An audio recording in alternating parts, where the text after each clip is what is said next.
After our introductory episode on Theosophy, it is time now to dive deeper into the theosophical ideas concerning the universe, God, and human beings. This will hopefully be helpful to understand better concepts that influenced significantly modern spirituality and magic practices. Akashic Records, astral projection, and the aura have entered the modern occult discourse thanks to Theosophy. So let's learn more about the nature of it all.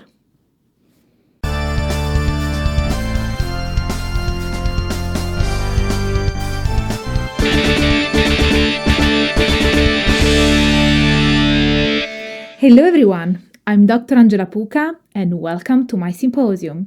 I'm a PhD and a religious studies scholar, and this is your online resource for the academic study of magic, esotericism, paganism, shamanism, and Theosophy. In fact, in this episode, we will explore the basic tenets of the philosophical worldview, starting with God. In Theosophy, the divine principle is unknowable, undefinable, and ineffable. It can be called the one absolute reality, the infinite and eternal, the omnipresent principle, the original creative impulse, the primal source, the abyss, the one unity, and the divine thought.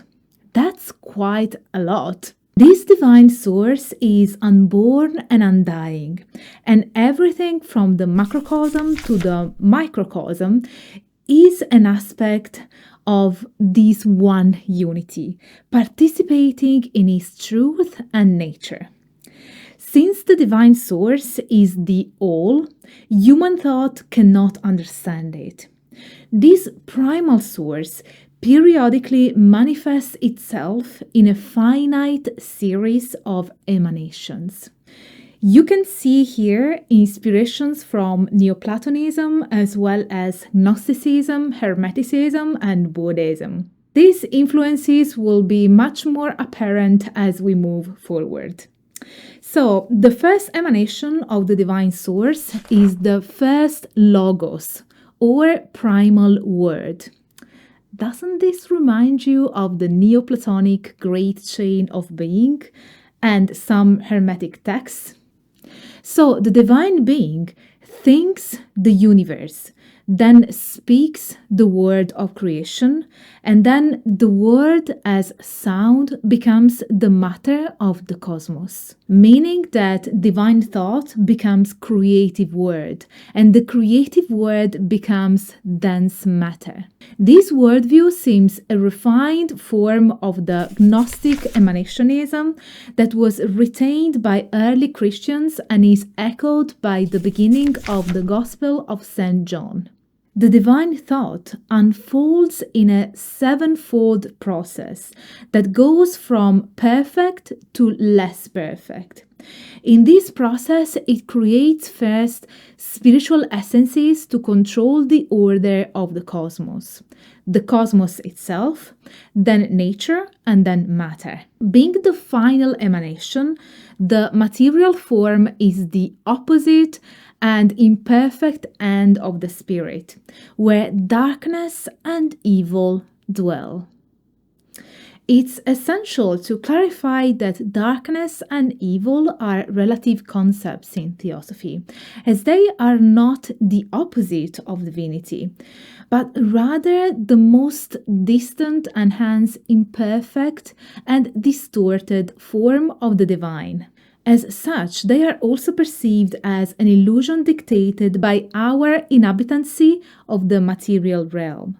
Since everything emanates from the divine source and every aspect of the creation retains a connection to the divine source, every human microcosm is connected to the divine macrocosm and can ascend to it. Divinity resides in every person and every atom of every part of the manifested and non-manifested world. As a result, Theosophy can be said to embrace pantheism while rejecting the idea of a personal god or individual immortality in the light of an all-encompassing divinity. The universe in a theosophical worldview is characterized by periodicity and governed by the law of cycles.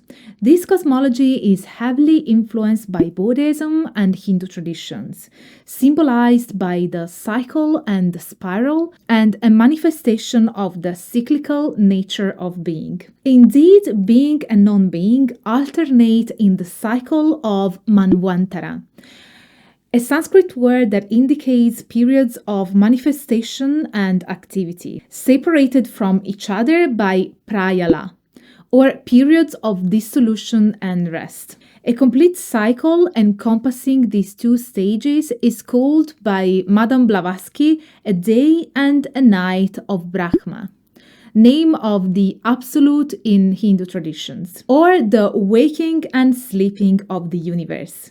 A year of Brahma is completing 360 days and nights of Brahma. A Mahakalpa is one age of Brahma, which translates into 100 years of Brahma, corresponding to trillions or quadrillions of human years.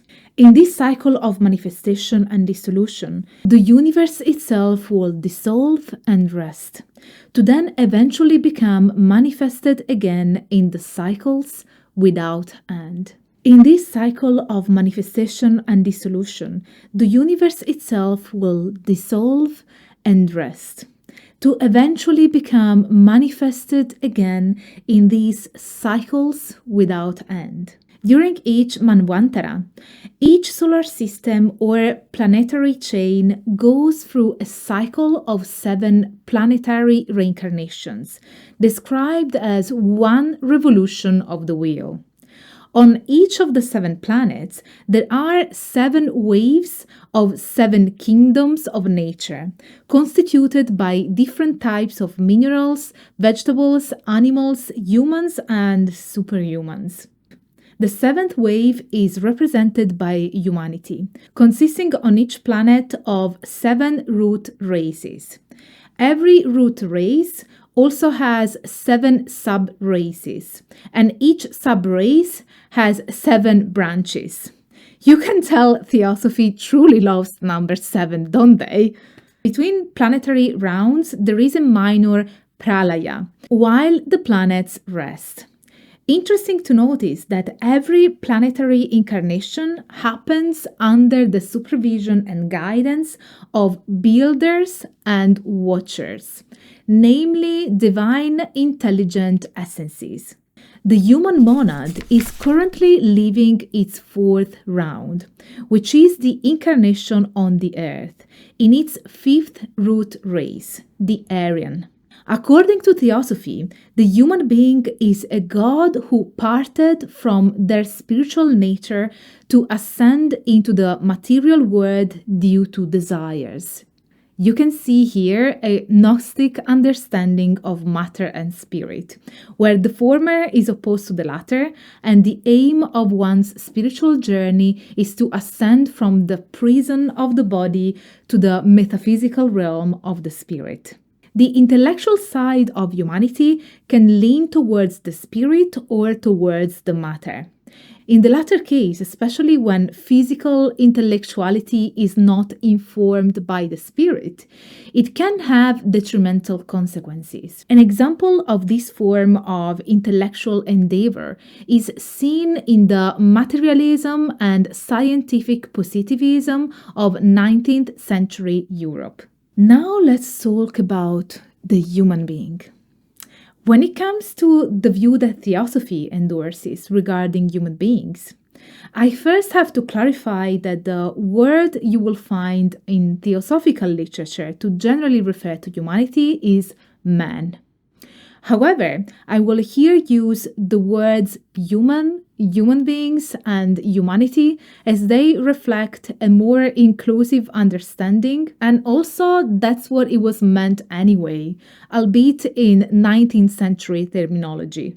The perception of human beings is substantially influenced by Hermetic philosophy and the reception of the Emerald Tablet, with its tenet of that which is above is like that which is below, to perpetuate the mystery of one thing. Theosophy adopts the Hermetic understanding that human beings are microcosms replicating the macrocosm of the universe. Also, humans have a ternary nature made of matter, intellect, and spirit, or body, soul, and spirit, and are septenary in their evolutionary composition. The 7 principles of human beings form an upper eternal spiritual triad and a lower mortal and physical quaternity. The 3 spiritual principles are Atma, the universal spirit and an emanation of the Absolute; Buddhi, the spiritual soul and vehicle of universal spirit; 3 higher manas, mind, intelligence, and human or consciousness soul. Then the 4 physical principles are Kamarupa, or animal soul, where primal desires and passions come from. This is also the demarcation line between the mortal and immortal principles of human beings and the agent of will during one's lifetime. Linga Sharira, the astral body, the vehicle of life, and also the sentient soul. Prana, the etheric double, the life essence, the vital power, and matter as force. Rupa, the gross and physical matter. As a scholar who learned Sanskrit and has studied and taught at university Indian philosophies and religion, I find fascinating the theosophical employment of Sanskrit words and Indian concepts, as they might, yet sometimes they don't, resemble the traditional meaning, but were clearly reformulated and reframed through a Western esoteric filter, influenced by Gnostic, Hermetic, and Neoplatonic theoretic legacies.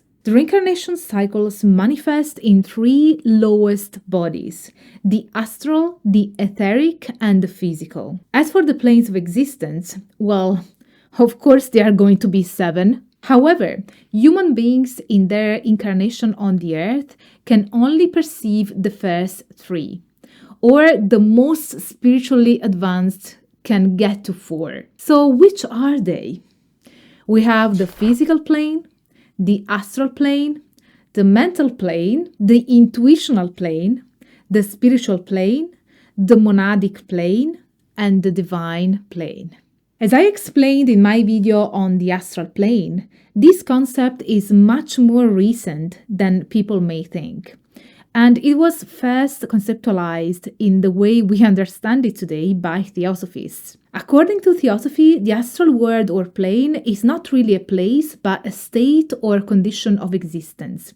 This surrounds us, and we are immersed in it while we live on Earth. The astral plane can be perceived passively through dreams, drugged states, or insanity, or can be perceived actively through developing spiritual sight. It's also believed possible to train your astral body to leave the physical body during circumstances such as sleep or an altered state of consciousness. When the astral body can travel and act on the astral plane, it's called astral projection. Every idea, feeling, or thought assumes a visible form on the astral plane, where the act of thought becomes an act of actual creation.